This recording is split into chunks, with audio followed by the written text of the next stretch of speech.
Alors bonjour et bienvenue au petit résumé sur la conjugaison de la troisième étape. Alors comme on l'avait vu en classe, donc la conjugaison de la troisième étape, ce sont des verbes qui sont tous irréguliers. Et puis par contre, on peut faire des regroupements avec ces verbes-là. Alors tout d'abord, on peut voir que certains verbes, pour certains verbes, c'est le radical qui va changer.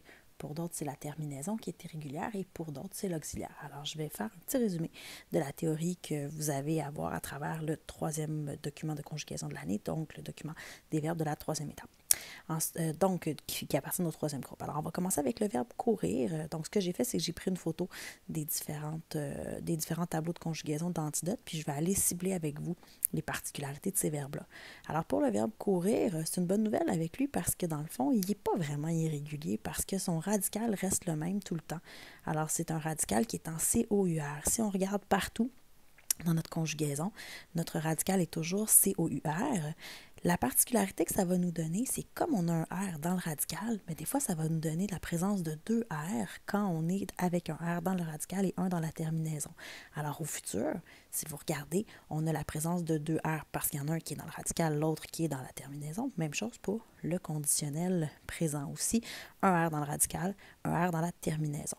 On a aussi, pour le verbe courir, on peut se dire que le participe passé, il est en U, donc il a couru. Un seul R, parce qu'il fait partie du radical et ma terminaison est en U, tout simplement. Au passé simple aussi, ça va nous donner la présence du U qui va être là. Et puis, on peut le comparer aussi, ce verbe-là, qui n'est pas très compliqué, au verbe mourir. Donc, le verbe mourir que j'ai placé juste à côté.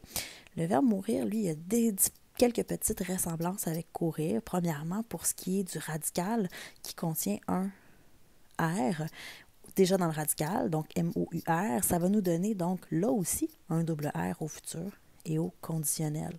Donc M-O-U-R, R radical et un R dans la terminaison au futur et au conditionnel. On peut voir par contre que si je me fie à l'indicatif présent, on ne dit pas je mours, mais on va dire je meurs. Alors notre radical pour le verbe mourir, il est variable. Si on prend juste l'indicatif présent, on peut voir que trois premières personnes du singulier, c'est en M-E-U. R, on ajoute les terminaisons pour l'indicatif présent, donc SST. Ensuite, on ne dit pas nous meurons, mais bien nous mourrons. Alors, on revient avec le radical de base, celui qui est le plus logique, MOUR, MOUR pour vous mourrez, et on revient avec MEUR pour la troisième personne du pluriel. Fiez-vous à votre oreille, c'est un verbe qu'on emploie souvent, donc j'ai jamais entendu personne me dire nous meurons aujourd'hui, alors nous mourrons, ça vient tout seul. Fiez-vous à votre oreille pour ça. Même chose quand on arrive au subjonctif, là, ça va prendre la même forme qu'à l'indicatif présent. Donc, MEUR, MEUR, MEUR pour nos trois premières personnes et la trois dernières personnes du pluriel aussi va être en MEUR. Les deux autres, on garde notre radical de base et on ajoute nos terminaisons normales, régulières du subjonctif EESE, IONS, IEZ et ENT, tout simplement. On va faire attention à notre passé simple. Lui aussi, il est comme le verbe courir, il est en U. Donc, on peut tout conjuguer en U. Et attention, attention à notre participe passé qui n'est pas le verbe mouru. C'est pas il a mouru, mais il est mort. Alors, faites bien attention à ça. Je poursuis maintenant avec le verbe voir. Le verbe voir, on voit que, bon, c'est pas un mauvais jeu de mots que je veux faire, mais on peut constater que notre radical va varier beaucoup pour notre verbe voir. Alors, si je prends l'indicatif présent, et là aussi, fiez-vous à votre oreille parce que c'est un verbe qu'on emploie énormément. Alors, je vois, tu vois, il voit, ça fonctionne très bien. Nous voyons, vous voyez. Alors ici, mon I que j'avais dans mon radical régulier se transforme en Y au nous et au vous. Et on reprend le V ou I pour notre troisième personne du pluriel. Si je m'en vais à l'imparfait, excusez-moi, si je m'en vais à l'imparfait, alors, je vais avoir le besoin de mon Y qui va me permettre de faire le son. Je voyais, tu voyais, il voyait. Nous voyions. Ah, attention, au nous et au vous, on va avoir la présence d'un V ou Y qui est mon radical, comme dans toutes mes autres personnes de l'imparfait, V ou Y. Mais j'ai le I qui fait partie de ma terminaison normale de l'imparfait. Mes terminaisons sont régulières pour le verbe voir. Alors, si je me fie, par exemple, au verbe aimer, parce que c'est mon premier verbe modèle qu'on a vu à la première étape. Donc, les terminaisons pour l'imparfait, c'est AIS, AIS, AIT, IONS, IEZ, AIENT. Ça fonctionne encore pour voir, mais c'est le radical qui va être en VOY et qui va nous donner la présence d'un VOY O-N-S et V-O-Y-I, V-O-Y-I-E-Z, excusez-moi. Donc, nous et vous, on va avoir le I qui est là, placé après le Y pour montrer l'imparfait. Et regardez aussi, si on n'avait pas fait l'ajout donc du I-O-N-S et du I-E-Z, on aurait eu le même verbe là, à l'indicatif présent et à l'imparfait, ça n'aurait pas fonctionné. Alors, la distinction est vraiment avec la présence de ma terminaison normale de l'imparfait. Si je m'en vais au futur et au conditionnel, là, ben, je me ramasse avec un double R aussi. Comme si mon radical, c'était le VER et que j'ajoutais une terminaison normale du futur, RAI, RAS, RA. Donc, au futur et au conditionnel, mon verbe voir va donc être au double R. Donc, je verrai et je verrai. Et le reste, ça fonctionne très bien. Pour mon verbe au subjonctif, même chose qu'à l'indicatif présent, c'est le même radical qui va être utilisé, VOI, VOI, VOI, un Y qui est présent au nous et au vous, et mes terminaisons sont les mêmes qu'il y a toujours pour le subjonctif, E-E-S-E, I-O-N-S, I-E-Z, E-N-T. Au passé simple, il est en I, notre passé simple, excusez-moi, et mon participe passé, il est en U, il a vu. Donc, faites attention à ça. Je poursuis maintenant avec... attention, si je peux me retrouver dans mon document. Je vais poursuivre ensuite avec le verbe mettre. Donc, le verbe mettre qu'on a ici, lui aussi, si on regarde son radical, il est un peu particulier. Parce que, si je prends l'indicatif présent, le radical, il est en MET. Ça fonctionne, mais on va doubler le T quand on va être aux 3 personnes du pluriel. Là aussi, fiez-vous à votre oreille. Je mets, tu mets, il met. Nous mettons, vous mettez, ils mettent. C'est sûr que si je disais nous mettons et que je ne double pas le T, ça va dire nous mettons. Alors, ça ne fonctionne pas. C'est le double T qui nous permet d'entendre l'espèce d'accent grave qu'on a pour le verbe mettre. Donc, je mets, tu mets, il met. Nous mettons, vous mettez, ils mettent. Alors, c'est le double T qui me permet de faire ce son-là. Quand je m'en vais au futur et au conditionnel, même chose. C'est plate que mon conditionnel et mon futur ne soient pas à côté, là, mais vous pouvez bien voir. Donc, que partout, on a le double T qui est là. Puis, on ajoute tout simplement notre terminaison régulière du futur et du conditionnel. Si je ne doublais pas le T, encore une fois, ça fait je mettrais. Donc, ça ne fonctionne pas. C'est je mettrais ma main au feu. Alors, le son est créé par la présence du double T. Si je m'en vais à l'imparfait, même chose, je mettais, tu mettais, il mettait, nous mettions, vous mettiez, il mettait. Alors, ces sons-là de est sont créés par le double T. Donc, on a le double T partout. Quand je m'en vais à mon passé simple, je suis en I et je mis, tu, mi, nous mime, mit, mire. Mon participe passé aussi. Il a mis la main sur quelque chose. Donc, il a mis, M-I-S, pour le participe passé au singulier masculin. Pour mon subjonctif, encore une fois, là, je vais avoir mon double T qui va me permettre de faire le son. Et, alors, si on regarde de façon générale, mon radical va changer pour mes 3 premières personnes. Je vais essayer de changer la couleur ici, ça va être plus clair. Va changer pour mon indicatif présent. Le reste, je vais avoir mon double T pas mal partout, sauf au passé simple, à l'impératif présent aussi, parce que ça suit toujours pas mal ce qu'on a dans notre indicatif présent. Et puis, au participe passé, on est en I. Je poursuis maintenant avec le verbe sortir.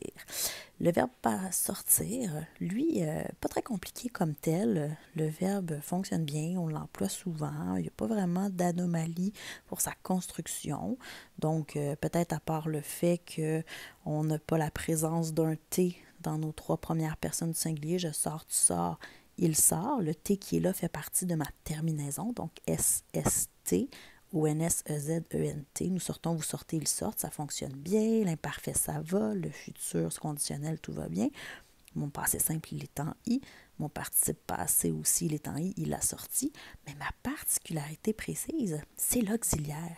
Parce que le verbe sortir peut s'employer avec l'auxiliaire être ou avec l'auxiliaire avoir. Comment faire la distinction entre les deux? En fait, pour utiliser l'auxiliaire avoir, ça me prend la présence d'un complément direct. Alors, si je dis « il a sorti les déchets », je ne peux pas dire « il est sorti les déchets », c'est sûr que c'est un peu étrange. Pas bien de place mon S. Alors, si je prends le verbe, la phrase « il a sorti les déchets », je ne suis pas sûre si c'est « il est sorti » ou « il a sorti ». Alors, je cherche si j'ai un CD. Il a sorti quoi? les déchets. Donc, les déchets étant mon CD, je dois utiliser l'auxiliaire avoir. Tandis que si j'ai l'auxiliaire être, ça veut dire que je n'ai pas de CD. Donc, pour avoir l'auxiliaire être, je n'ai pas de CD. Si je dis « il est sorti avec son ami », alors je vais prendre mon verbe, je vais chercher si j'ai un CD. Il est sorti avec qui, avec quoi? Avec son ami, c'est un CI et non un CD. Alors, je n'ai pas de CD, c'est donc l'auxiliaire être que je dois employer. Faites bien attention parce qu'on fait beaucoup cette erreur-là. À l'oral, on l'entend énormément. Il a sorti avec son ami, donc c'est une faute. Quand on n'a pas de CD, on doit utiliser l'auxiliaire être. Je poursuis maintenant avec le verbe venir, qui ressemble beaucoup au verbe tenir. Donc, ces deux verbes-là se ressemblent énormément. C'est pour ça que je les ai mis côte à côte. Alors, on commence. Saucifiez-vous à votre oreille, on l'emploie beaucoup. Donc, si je m'en vais à l'indicatif présent, je viens, tu viens, il vient. Nous venons. Ah, le i du radical a disparu. Puis c'est pas deux N qu'on doit mettre là, parce qu'il y en a qui ont tendance à doubler le N, mais ça ferait nous venons, donc ça ne fonctionne pas. Alors, je viens, tu viens, il vient. Nous venons, vous venez, ils viennent. Ah, ben là, j'en ai un double N qui est là parce que ça fait l'espèce de son « est » dont je vous parlais. Alors, ils viennent et non ils viennent. Alors, mon double N me permet d'avoir ce son-là, E accent grave. Ensuite, au futur et au conditionnel, bien là, on a un D qui apparaît. Je viendrai si tu m'invites. Tu viendras, il viendra. Conditionnel, même chose. Donc, on a un D. Je viendrai si c'était possible. On l'emploie très souvent, donc fiez-vous à votre oreille. Notre imparfait, notre radical est très simple. C'est tout simplement VEN, auquel on va ajouter nos terminaisons normales de l'imparfait. Mon passé simple, là, elle est là, ma petite particularité. Mon passé simple n'est pas en I, il est en in. Donc, VINS, VINS, VINT, ça va nous donner 20, 20 et vers. Alors, I accent circonflexe N, MES, c'est ça qui est un peu plus étrange. I accent circonflexe N, TES et R pour troisième personne du pluriel. C'est la même chose pour le verbe tenir. Le participe passé, il est en U, donc il est venu nous voir. Tout ça, ça fonctionne très bien. Ici, je m'en vais au subjonctif. Mettez toujours le « il faut » devant pour vous aider à conjuguer. Il faut que je vienne, que tu viennes, qu'il vienne. On entend automatiquement le double N, le son « est », il faut que tu viennes, que je vienne. Le « est » est créé par le double N qui est là. Il faut que nous venions, un seul N, parce que je n'ai pas dit il faut que nous venions, que vous veniez, c'est que nous venions, que vous veniez, qu'ils viennent. Donc, rappelez-vous, quand on a une double consonne, ça nous sert à entendre l'espèce de petit son accent grave. Ce n'est pas un accent grave, c'est créé par le double N qui est là. On s'en va maintenant voir tenir, qui est juste à côté. Le verbe tenir, c'est la même chose. Je tiens, tu tiens, il tient. Nous tenons, vous tenez, ils tiennent. Même concept avec le son « est » qui est créé par le double N. Au futur, on a le « D » qui est là aussi. À l'imparfait, tout est beau, tout est régulier. Et notre fameux passé simple qui est aussi en « in », tout simplement. Mon participe passé, il est en « u ». Donc, tenir et venir, c'est vraiment la même chose. On s'en va par la suite, on a presque terminé. On s'en va voir le verbe vivre. Le verbe vivre, ça aussi, c'est un verbe qu'on emploie souvent. Donc, son radical va changer de toutes sortes de façons. Parce que si je m'en vais à l'indicatif, ça va. Je suis un peu la régularité. Là. Je vis, tu vis, le vis, nous vivons, vous vivez, le vivre. Ça va. Pas de particularité. Au futur, bien là, on a encore notre radical en VIV, auquel on a ajouté nos terminaisons normales. Même chose pour notre conditionnel. Imparfait, ça va bien aussi. Mais là, notre passé simple, pensez à la fameuse phrase des contes pour enfants. Ils vécurent heureux et eurent beaucoup d'enfants. Donc, notre passé simple, c'est je vécu, tu vécu, le vécu. Nous vécûmes, vécûtes, vécurent. Mon participe passé aussi, il est en U. Il a vécu beaucoup d'émotions. Et si je m'en vais au subjonctif, il faut que je vive, que tu vives, qu'ils vivent, que nous vivions, que vous viviez, qu'ils vivent. Je poursuis maintenant avec le verbe falloir. Où es-tu? Le verbe falloir le plus simple à conjuguer parce que c'est un verbe impersonnel, seulement à la troisième personne du singulier qu'il est possible. Je ne peux pas l'utiliser avec un prénom masculin. Je pourrais pas dire Thomas faux. Donc, c'est un il impersonnel qui ne représente pas personne, qui n'a pas d'antécédent. Vous allez travailler la phrase impersonnelle plus spécifiquement en troisième secondaire. Alors, ça va normalement bien parce qu'on l'emploie souvent. Peut-être juste, il faut qu'il faille, qui est un peu plus étrange. Donc, peut-être celui-là à mémoriser. Il a fallu, donc ça va bien pour le participe passé. Il faudrait, on l'emploie, il faudra, il fallait, il fallut. Donc ça devrait très bien aller pour le verbe falloir. Je poursuis maintenant avec le verbe offrir, que je mets dans la même catégorie que le verbe ouvrir. Donc ces deux-là aussi se ressemblent beaucoup. Et leur particularité à eux, c'est pas tant dans le radical, c'est dans la terminaison. Ils vont se comporter comme des verbes en ER. C'est comme si c'était le verbe offrir et le verbe ouvrir à certains moments. Donc, rappelez-vous, quand j'avais les verbes en ER dans mon premier groupe, donc les verbes comme aimer, ma terminaison, ça me donnait E, ES, E. J'aime, tu aimes, il aime, ONS, EZ, ENT. Alors, c'est ça qu'on a, c'est pas j'offris quand je suis à l'indicatif présent, c'est j'offre ma présence. Alors, E, ES, E, il se comporte comme un verbe en ER à l'indicatif présent, mais au futur, comme un verbe du troisième groupe. J'offrirai, tu offriras, il offrira, nous offrirons, offrirez, offriront. Même chose au conditionnel. À l'imparfait, ça va bien. C'est un verbe qui ne cause pas de problème. Mon passé simple, il est en I. J'offris, tu offris, il offrit. Mais quand je m'en vais à mon impératif présent, ah ben, lui aussi, il est comme un verbe du premier groupe. Alors, offre et non offrit. Je m'en vais à mon subjonctif, ça va, c'est ma terminaison régulière du subjonctif. Et puis mon participe passé, attention, ce n'est pas il a offri, mais il a offert. Alors c'est ERT pour ma terminaison du passé simple au masculin singulier et ça va se décliner de cette façon-là. Assez simplement. Même chose pour le verbe ouvrir. Lui aussi se comporte comme un verbe en ER quand on est à l'indicatif présent. Donc, on peut voir que c'est E, ESE, ONS, EZ, ENT pour mes terminaisons, comme si c'était le verbe ouvrir. Conditionnel, futur, ça va, c'est régulier. Mon passé simple, il est en I, ça fonctionne bien. Mon subjonctif suit la normalité, mais attention à l'impératif présent, c'est comme si c'était un verbe en ER. Et même chose, mon participe passé, c'est pas il a ouvert la porte, mais il a ouvert la porte. Donc, on va le décliner de cette façon-là. Il me reste à terminer avec vous avec le verbe cueillir. Lui, la première difficulté, là, c'est vraiment dans l'écriture des premières lettres. Rappelez-vous de l'exemple E, un élève intelligent, UEI, pour vous rappeler de l'ordre des lettres.